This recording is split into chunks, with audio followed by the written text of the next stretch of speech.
Hello, everybody, and welcome to today's show on our predictions for the year, which has already started a while back, the year 2016. My name is Gustafsson. I'm being joined by, let's show our names, by Fiona. What's your last name? I can never pronounce it. Steil-Antoni? Yeah, Steil-Antoni. I tend to pronounce it Steil-Antoni in English, but you can't really go wrong. Steil-Antoni is fine, obviously. I see. So what we're going to do in the show is we're going to go through the chess year 2016. The first super tournament is about to start, the Wijk aan Zee tournament, and we're going to give our predictions. It's a big tournament. It's the first one, the first super tournament of the year. It's starting this Saturday already. We will be bringing you live commentary. So what do you think? Is it going to be another Magnus year, or what are your take on things?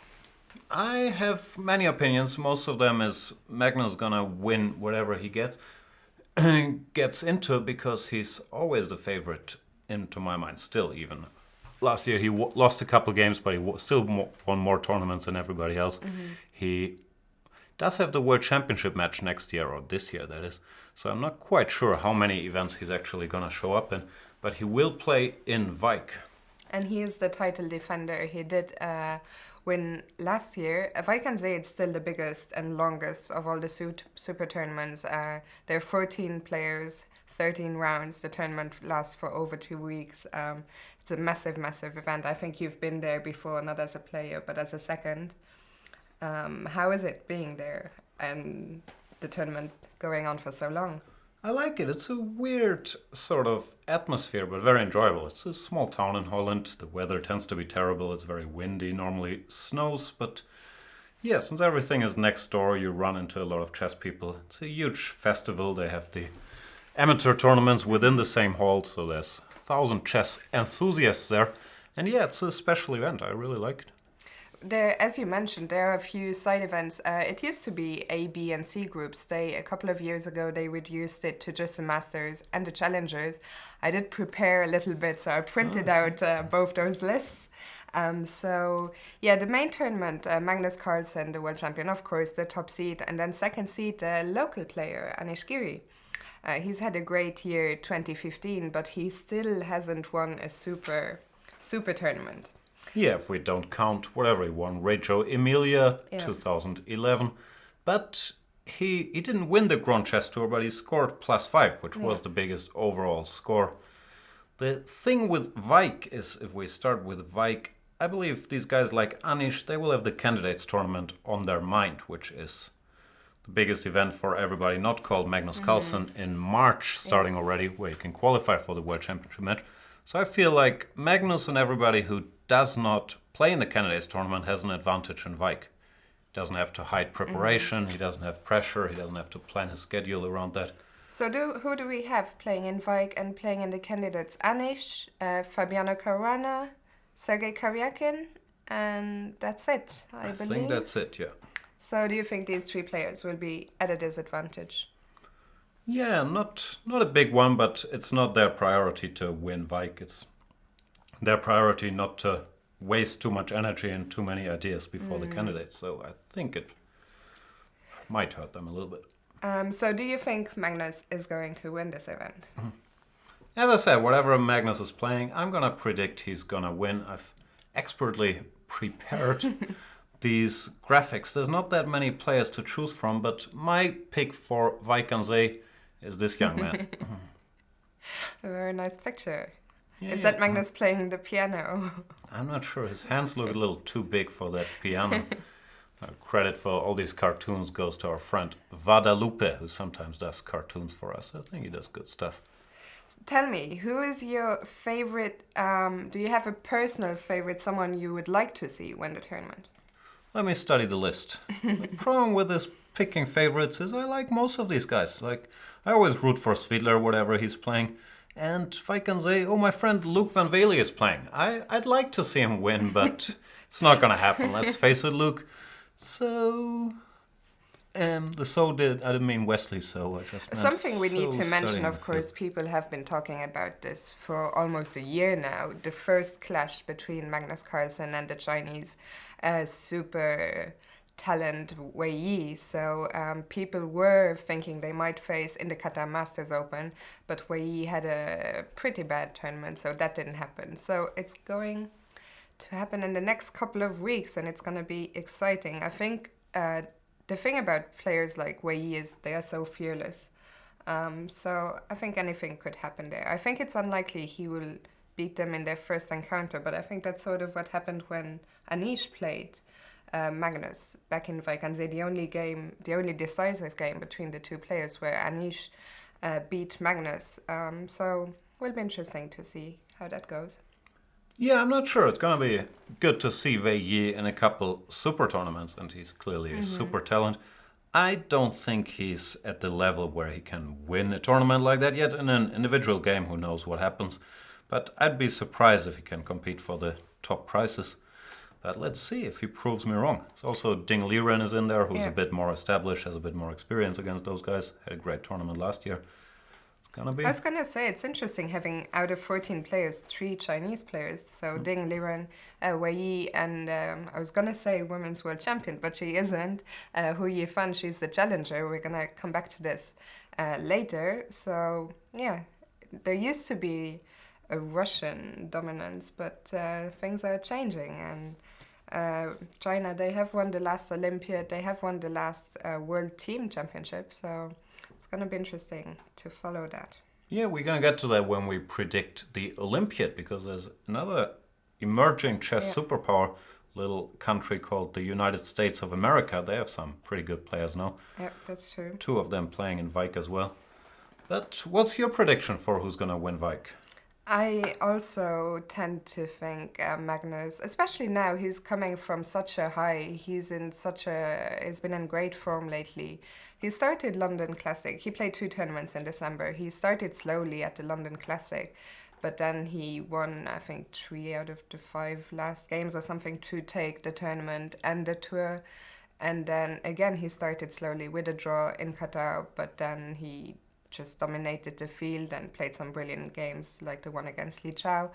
So I think he'll be coming there feeling confident, and yeah, I think he's gonna take it. But if he doesn't, someone I would like to see it win is my good friend Shahriar Mamedyarov. And not only is he a good friend, I really like following his games because he always makes for some excitement, good or bad, like the game against Magnus showed. In Vaikanze, so I hope that he will be in good form and that he can show some of his best chess there. Yeah, he's an entertaining player, but he's not going to win it. Yeah, probably not, but you never know. I like cheering for well, he's not an underdog, he's in the middle of the field, but no, he's a terribly strong player, but he doesn't have, I can't recall if he's won any super tournaments. One Tal Memorial, I think he shared first, but he normally hasn't been stable enough to put it all together in one of those, but we shall see. Who knows? Let's maybe move on to a tournament which is going to clash with Vaikanze, and it's a shame this has been the case for a few years now, and that is the Super Open Tournament of Gibraltar. Oh, my former hometown. Yep. Did you ever play in the tournament? Yeah, I almost won it in 2010 when I was a young man. Lost in the tie breaks to Adams. That was traumatic. No, I played a couple times. Before we move on, by the way, there's one very sad news which we have to share. I read about it this morning. 20-year-old Russian grandmaster Ivan Bukavshin passed away. I'm not quite sure what happened. It's sad, it was the consequences of a stroke, but of course it's terrible news for the chess community. Super strong player. He was 2.658 as a 20-year-old, I think 3 times European junior champion. So yeah, it's just sad. I don't know what to say. I didn't know him well. I've seen him a couple times, but may he rest in peace and my condolences. Yeah, I think it's always tragic. Especially it happened today. Yesterday was the anniversary of the death of another great player, Vugar Gashimov. So I think it's always tragic when talented and likable people like that leave us, especially at such a young age. So yeah, not much to say. Sad news. Sad day for the chess world. Shocking. So, back to to happier news. So back to Gibraltar. Gibraltar this year incredibly strong, and for the very first time, none other than former world champion Fiona will be playing in Gibraltar. I was quite surprised. They announced it a year back already. I think they announced it at the closing ceremony of last year's tournament. So I was quite surprised he chose Gibraltar over Vaikansee, an interesting choice. And yeah, Gibraltar, he's only third seed. Goes a long way to tell you about the strength of this tournament. Top seed, American, is he number one? I think he's American number one. So changes every other day, but I believe he's I think they actually have the same rating, possibly. I think it was like half a point or something. Yeah. Let us know, by the way, if you're watching this live in the chat. You can contribute, also make your own predictions. I believe, it's Nakamura, Karana, they're next to each other, like half a point, but I believe Nakamura is ahead of him. So Nakamura, the top seed and the title defender as well. He won the tournament convincingly last year. And not top seed, second seed, the Frenchman, Maxime Vachier-Lagrave. And then Anand in third, followed by another Indian player, Hari Krishna. The list is very strong. I had a look. I wanted to print out all the players rated above 2600, but there were 33 of them, so I decided to stop at 20. Of course, Nigel Chord, someone in the chat was mentioning Nigel Chord. Of course, he's going back. He has won the tournament before. I think he likes to play there every year. There are many women players, so I think it's an environment in which Nigel feels quite at ease. Sensitive topic, Nigel and women's chess, but once again, I don't believe Nigel is going to win it, but he's proved me wrong before. It's a bit of a new trend that we have these super grandmasters playing opens. Gibraltar has always been very strong, but to see Vichy, Nakamura, Topalov last year, MVL showing up there, it's exciting. Yeah. Talking of Topalov, I had a look at the top 10 list, and there's only 3 players who are not going to play in either of these 2 tournaments, Tata or Gibraltar. So there is Topalov, there is Kramnik, and there is Aronian. Other than those 3, everyone from the top 10 will be playing in either of these 2 tournaments. Yeah, Topalov never plays that much, and he's probably preparing for the candidates. Aronian, he just bought a house in San Sebastian. He's also probably busy with moving in and also preparing for the candidates. And Kramnik, I'm not sure, I don't think. Is he also preparing for a wedding? Is that coming anytime soon? We're going off the topic of predictions here, bit of gossip, but he got engaged a while back. That's your expertise. I know they're engaged, but I have no idea if there's any wedding bells ringing anytime soon. Great. Well, keep an eye on that. Let's pick the winners. Let's pick the winner of Gibraltar, of course. My pick is this handsome gentleman, Hikaru Nakamura. Won last year. He likes open tournaments. He likes Gibraltar, it seems like. He's a favorite. I don't believe in streaks. I'm going to go with someone else. I'm going to go for Maxime. I'm not sure if I have a cartoon of Maxime, but I'll look it up live on air. I didn't prepare for Maxime winning anything in 2016. Apologies. I think Maxime would make for a great cartoon figure. Maxime, who is maybe a tragic character of the end of 2015, he did very well at the London Classic. He made it to the playoff. 3 players shared first place, Maxime, Magnus Carlsen and Anish Giri. Magnus was exempted from the first mini-match in which Maxime had to play Anish to decide who was going to face Magnus for the tournament win. It's a bit of a complicated story, but I'm sure you'd followed it all and read all about it. But Maxime beat Anish. He lost to Magnus, but despite beating Anish, he came third in the tournament. And because of that, he missed out on the qualification to this year's Grand Chess Tour. Another topic we will come back to later, another big topic. Yeah, the system was a bit of a mess, the tie-break system. Yeah, we've covered it and wasn't very fortunate for Maxime. Then again, he had a great comeback in the last half of 2015 because the first half went terrible for him. And he established himself back in the top 10, did very well in the Grand Chess Tour. So it's not all bad, but this tie-break system I wasn't a big fan of. Also, there's a lot of French chess players playing in Gibraltar. I think they quite liked it there.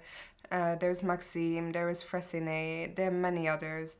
As I said, the list is endless of strong players. Of course, Anand. I'm very interested to see. I was interested to see how Magnus was going to do in Qatar, and I think when he drew his first round game, people were not expecting him to win the tournament. I thought he would get to see how it was facing these 24, 25, 26 players, but he proved them wrong in the end. He proved he could win open tournaments as well.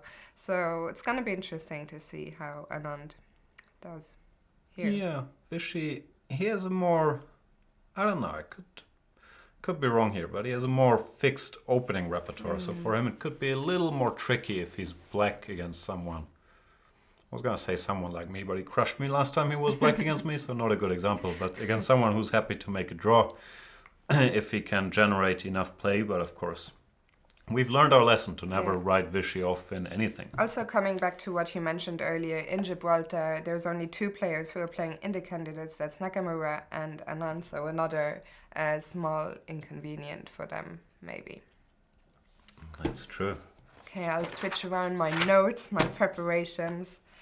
Shall we move on to a tournament that's going to take place in February and which we will be covering here at Chess 24, and that is the Zurich Chess Challenge, which is going to be played at a more quick rate. It won't be a classical time control. I'm not sure what the time control is, 40 minutes? It's 40 minutes and I guess 30 seconds per move. Yep. Can you remind us of the tournament organizer or the tournament sponsor? What's his name? I might mispronounce it, but Oleg Skvortsov, I think that's good. So he seems to believe that the future of chess lies in faster time controls. What's your opinion on that? I'm very torn. I honestly don't know, because you could argue either case. Like, I don't think the quality would drop as much as people believe who say we need the classical, so we keep having chess masterpieces. These guys are still very, very strong with 40 plus 30. It's, for most people, it will be impossible to tell the difference. And I kind of like it that it's more...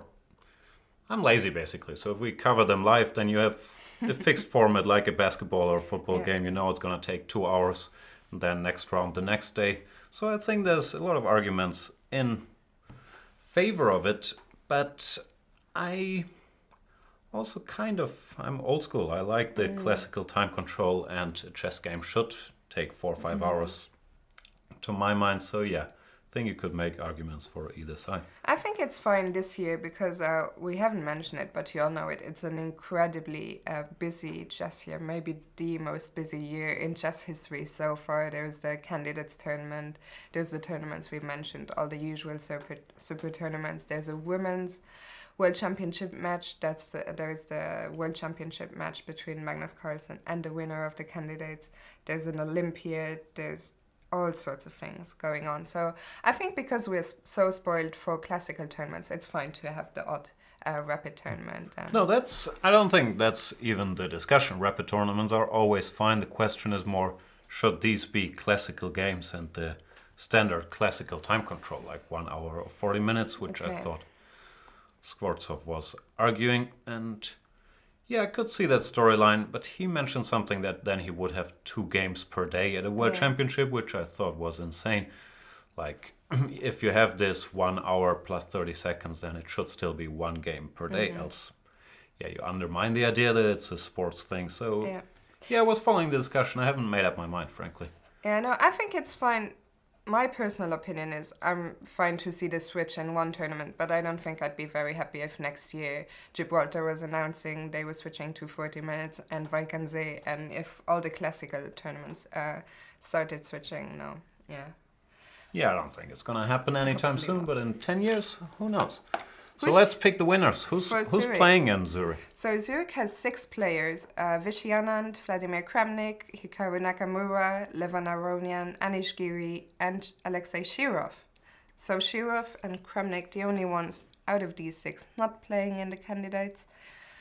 I'm gonna pick Kramnik. I'm not sure if you can. I'm not sure if I have a Kramnik picture. No, I think I saw him earlier, unless I made this up, but... No, we don't have Kramnik. Apologies. No, you did have him. I even saw him and I thought, oh, great, because I was going to pick Kramnik. Unless I'm making things up in my mind. I'll work on this, but your pick still counts, Vladimir Kramnik. Yeah, I think Kramnik is going to be fresh. As I mentioned before, he's one of those players who's not playing in Vacancy or in Gibraltar. He's also not playing in the candidates tournament, which I think is a shame, but we'll come back to this later. So he has nothing to hide. He should be fresh. So yeah, lots of reasons why I think he will be the winner there. Yeah, I haven't thought about this, so I have to choose quickly. And I think I'm gonna... I don't know, is Kramnik any good at rapid chess? But I think I'm gonna agree with you, because that follows my storyline that everyone will be a little distracted thinking about the candidates. It will be interesting from that point of view also to see how Shirov does. There he is. There he is. Who wouldn't recognize him? Yeah, I think Shirov is outmatched. He hasn't played super tournaments for a while, and especially with this time control, the opening preparation is going to be so important. And I don't think he's at the level of the other guys there. Of course, he's still a fantastic player and incredibly strong tactically in end games and just a great player. But I'd be surprised if he got his openings straight so he can, compete there. How many upsets do you think he's going to score? I think he is one of those players, a bit like Mamedyarov, who I mentioned earlier, very hit and miss. If things go right, he can produce some brilliancies, but if things go wrong, it can be horrible. So yeah, it can go wrong, but I can't recall the last time he beat a super gem, and that's not because he can't beat them, but more for lack of opportunity or lack of invitations to these tournaments. So I expect him to have a hard time, but I'd be happy if he proved me wrong.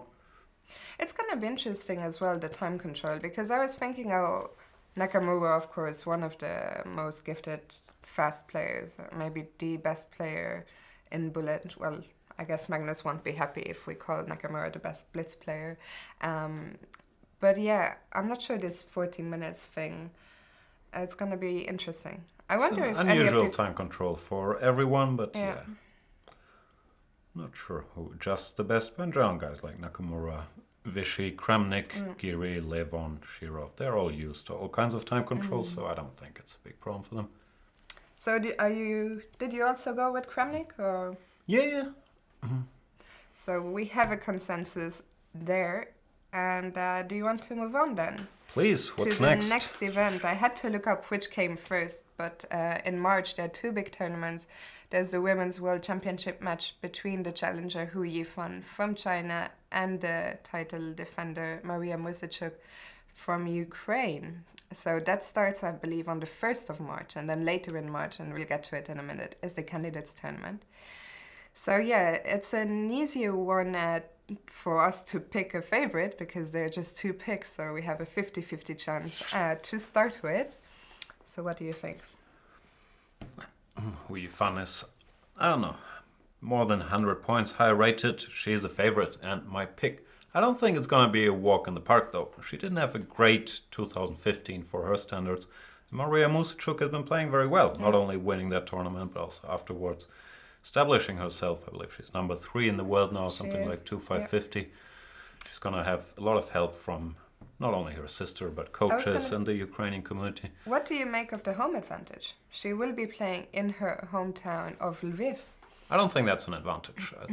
I've always believed in chess, it's a home disadvantage more than an advantage. There's no fans cheering for you that help you during the game.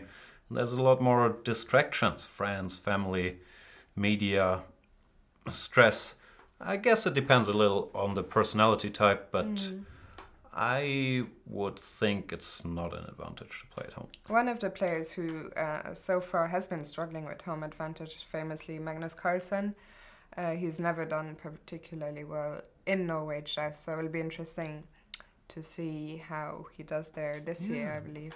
Many such cases, like the World Championship matches, Vichy lost in Chennai, Topalov lost in Sofia, Gelfand lost in Moscow, which, okay, he's not Russian, but it was his people organizing it, or people close to him, I believe, and so on and so forth. Of course, it doesn't mean the result would have been different otherwise. But yeah, I think there's a bit of a trend there. Yeah. I think I'm going to agree with you, and I'm going to pick Hu Yifan as well, but I also do think it's going to be a lot closer than last time. Last time Hu Yifan played a match was against another Ukrainian player, Anna Ovsyanina, and I don't remember the final score, but it was very brutal. There wasn't much of a match. I think the match was decided with a few games to go. Yeah. So Even there, in the opening, Ovsyanina was very well prepared, and Hu Yifan got into some trouble, but she's just, she was just the stronger player and outcalculated her pretty much every game. I think it's going to be tougher against Music. it's interesting. Someone in the chat is wondering whether the home factor may be a disadvantage for male chess players and an advantage for women players. I can't judge, maybe. Yeah, it's interesting. An interesting point, something we can ponder. I wonder why that would be. Do you think men are struggling to cope with pressure more than women do? Or just... Yeah, I think that's probably it. Okay, let's move on to maybe one of the most awaited tournaments of the year.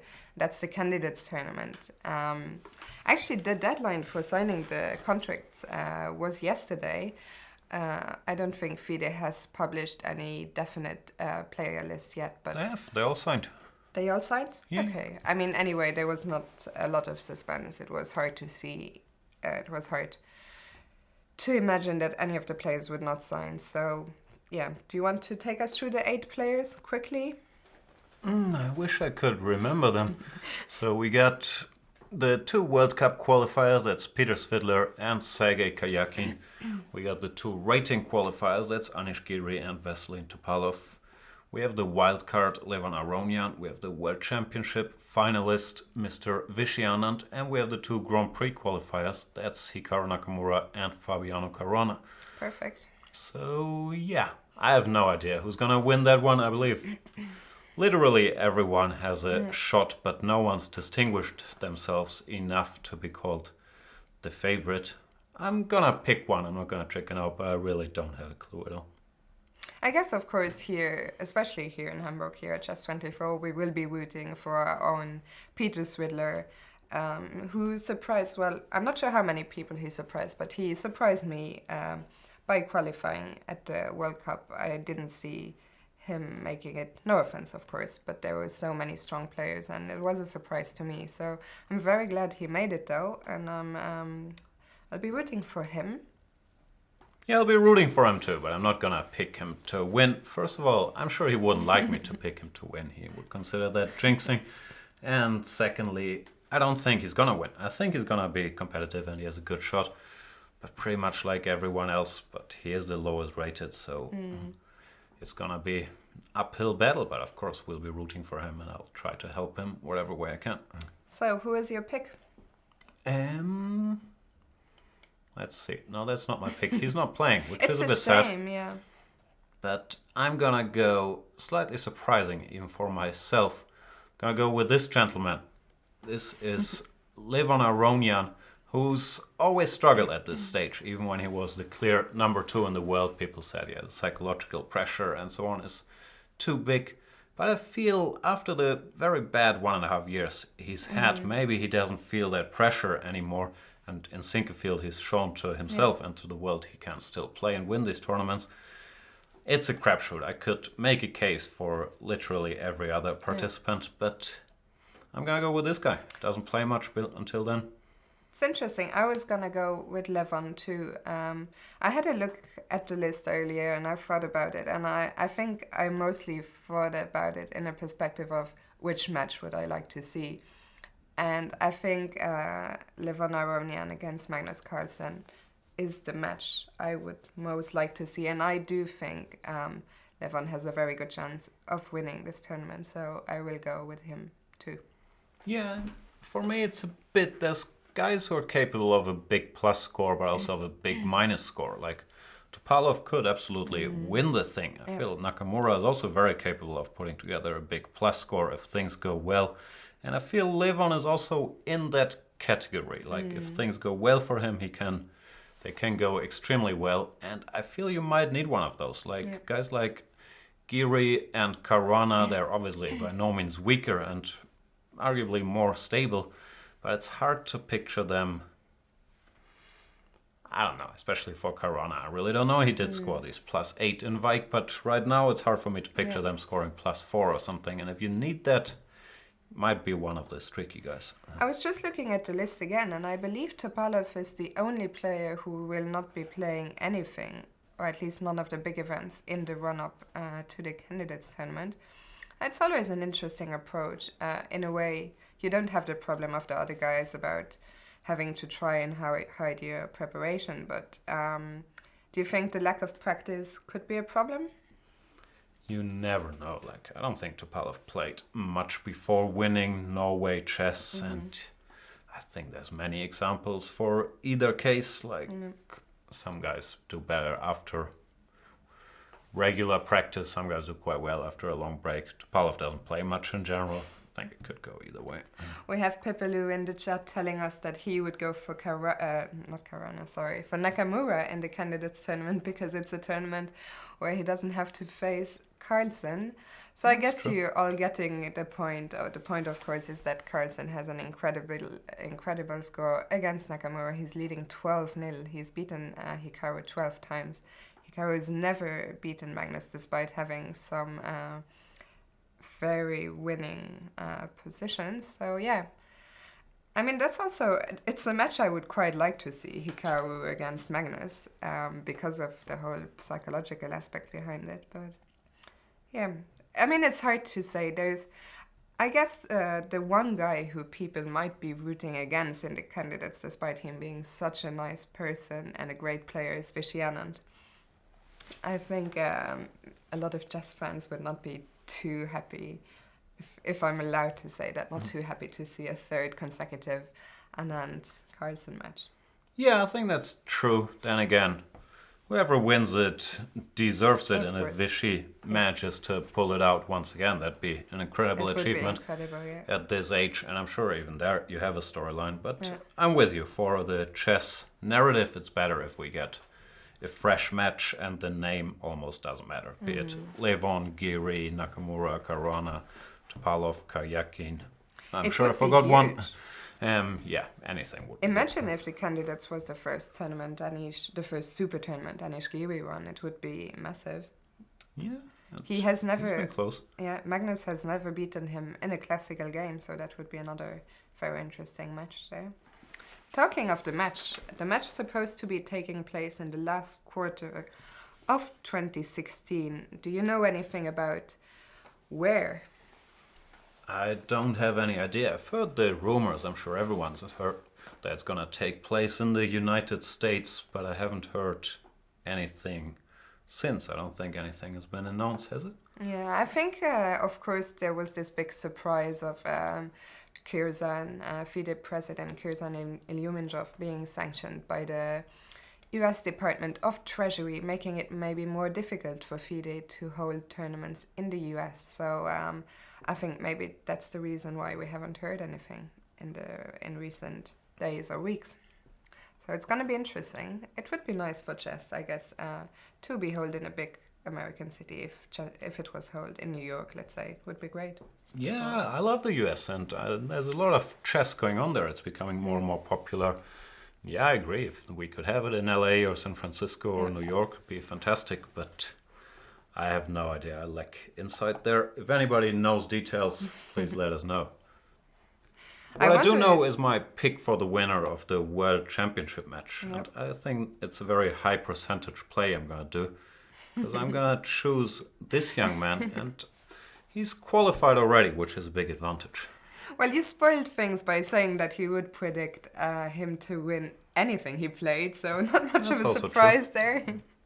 But yeah, I think the thing with Magnus is, as long as he keeps his motivation up, he's a very difficult player to stop. Especially in a match, if he can zero in on someone. He's so mentally tough, and of course, he's quite good at chess too. So it's gonna be, it's really too early to say. Whoever wins the candidates and however the year starts for Magnus and anyone, it's gonna be a huge factor in all of that stuff. One factor was also gonna be, I I don't know how I started that sentence, but it's also going to affect the Grand Chess Tour. And we've heard that Norway Chess broke out of the Grand Chess Tour. They have their own super tournament, not part of it anymore. They've more or less confirmed that Magnus is playing. It's his home turf. He's going to have to play. But I'm not sure he's going to play. I think they have confirmed that he is playing. The Norway Chess? Yeah, I know. Yeah. That's what I mean. But I'm not sure if he's going to play in the Grand Chess Tour if he has the World Championship match coming up. I was wondering about that too, especially just yesterday actually. It was confirmed the World Blitz and Rapid Championship is going to be held in Doha in Qatar in December. So the World Championship match is, I believe, is scheduled for the last couple of weeks in November, somewhere around then.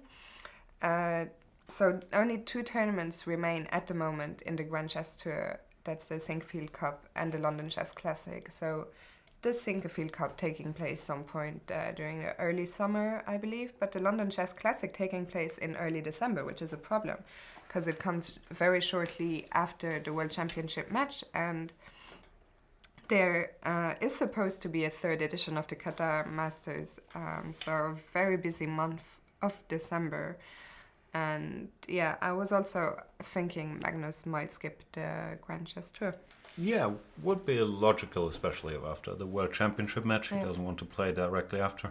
But I have no idea how things are behind the scenes. But also for whoever qualifies for the match against Magnus. Like, do they want to play Norway Chess? Do they want to play the Grand Chess Tour? It's going to affect a lot of things.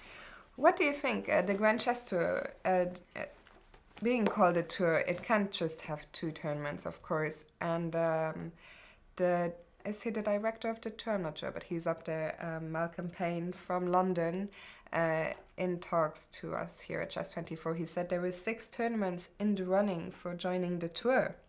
We don't know which ones, but what do you think? Which tournament would you like to see join the Grand Chess Tour? I haven't given it any thought, and once again, you know more than me. I lack any inside information. I don't know. Like, originally the plan was to make it bigger than 3 tournaments, to make it to 4 or 5, or even to create some new events. I don't really have a clue. There's not that many tournaments that are as big that they could be a candidate the way they are right now. I was very excited when they, in the very beginning, so this was more than a year ago, I heard the name of the country, Indonesia, was dropped. I got very excited because I went there on holiday last year and I loved it. And I was thinking, oh, I would love to go there for a tournament, but I don't think that's happening right now. One of the tournaments I can think of is maybe the Shamkir tournament in Azerbaijan, which is held in memory of Fugar Gashimov. That's one I could potentially see joining them, but I guess I will have to make an announcement fairly soon. Yeah, I'm really not up to date. I gotta catch up on chess politics. I don't have a clue, but I'm sure we'll get news about all this stuff reasonably soon. And we get, as we talked about, plenty of action until it starts. And all these tournaments, we do have no matter what Norway Chess, even though it's not a Grand Chess Tour event, it's gonna be a super strong tournament. St. Louis, London goes without saying. So there's your club as well, Baden-Baden, the Grenke Classic. That's not happening this year. That's not happening. No, they have an open tournament. Okay, that's news end to of me. March. It's all every 2 years. Okay. So then we talked about Norway Chess, who have pulled out of the Grand Chess Tour. Interestingly, the dates of Norway Chess and of the US Chess Championships, they are clashing. Which is quite big news because you mentioned before, and we're going to come back to it when we talk about the Olympiad, but there are now some very strong American players, of course, Hikaru Nakamura, Fabiano Caruana, and Wesley So. Hikaru is the defending champion at the US Championships, and I'm very curious to see which tournament out of these 2 the players choose to play in. Yeah, I also don't have a clue. I can't speak for them, but I wouldn't be surprised if they chose the US Championship. They all have ties in one way or another to the St. Louis Chess Center, where I'm assuming it's going to be held again. And yeah, I wouldn't be surprised, especially with this Grand Chess Tour situation, if they played the US Championships. Did you read that the top 3 finishers of the US Championships are going to face none other than Garry Kasparov in a round-robin Blitz tournament. Blitz or Rapid? I believe Blitz. I read that. I think it's even supposed to be Rapid, but Okay. I'm not 100% sure. And yeah, it's good timing by Gary. Let them tire them out, show their openings, give them no time to prepare for him, and right after the tournament, let's have a Rapid. But always a great show to see Kasparov play, so it's going to be exciting. Especially, it's not very often. I mean, Gary still does play some exhibition matches and tournaments. He did famously crush Nigel Short in St. Louis this year. But it's going to be imagine him facing Caruana, So and Nakamura. That's a different sort of challenge. So it's going to be very interesting. Although it's a fun event, but it will be an interesting, fun event. No, I'm pretty sure Gary's going to be motivated, having seen him at the Sinkerfield team blitz match things. He took those quite seriously. He's going to be well prepared. So let's get through a couple more tournaments, because I got my next show starting in German. I got to hurry up. There's a small event called the Olympiad, and a bunch of big countries are pretty good at chess now. Russia, China, USA. What's your pick? Yeah, I don't know. Russia, every second year, the Olympiad, famous, of course, it's held every second year. Every second year, people say, Russia have to win it this year. Russia have to win it this year. They haven't won it since 2002. So it's been 14 years now. That's quite a long time. You would think the odds are they should win it this year. But yeah, I don't know. Is it a curse? One of these people who, when they play roulette, after it came black 5 times, you go, now it's got to be red. I was thinking of this when I said it. I don't know.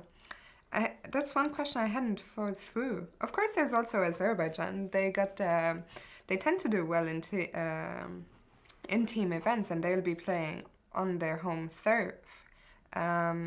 Yes, Azerbaijan. Ukraine is always a powerhouse. Armenia, I don't know if they're going to be playing, but if they are, they will be strong. Very hard to say, but I'm going with Russia.